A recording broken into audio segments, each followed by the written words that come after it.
po yung bahay namin, kuya. Pag umuulan po, bigatis po kami kahit nagatulog po yung bahay namin. Nababaha rin po kami dito kapag lumalakas po ang ulan. Kasi tiis lang po kami kasi wala po. April, ihatid ko na kayo ng anak mo para hindi na rin kayo mahirapan sa pag-uwi. Para makita ko rin yung bahay niyo.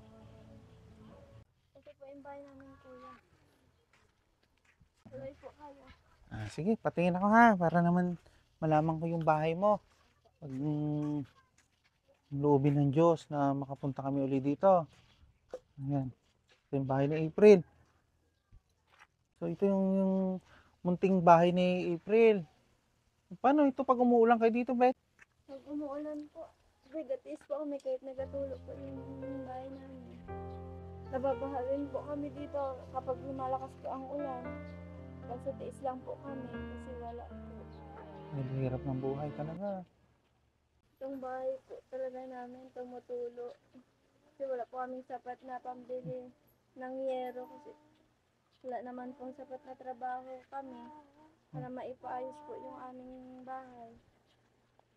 Ay, nakita ko nga yung sitwasyon mo sa pagtitinda mo talaga ng mga gano'n, namumorsentuhan ka pa, hindi talaga makakasapat yung kinikita mo para mayroon may maibili ng bubong. Sabi mo nga, tumutulo na itong munting tirahan nyo. So, loobin ng Panginoon Diyos noon. Yun, ma'am sir, loobin ng Panginoon na isa si April na mabibigyan ng tulong. So, si April at ang kanyang anak ay talagang nakita naman natin yung sitwasyon niya rito sa lugar niya na ito.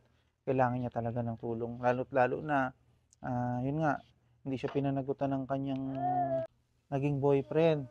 Nagsisi nga naman daw talaga siya na, sabi niya kanina, wag daw padalos-dalos ng pag-aasawa. Mag-aral pa ng mabuti, di ba April?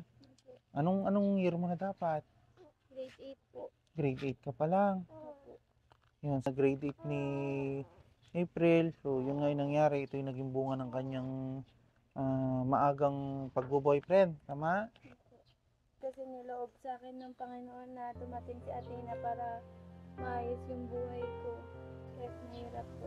So, yun nga, nangyari yung ganun, pero dahil nandito na yung baby niya, pero dahil nga sa baby niya, yun yung nagpapalakas ng loob sa kanya.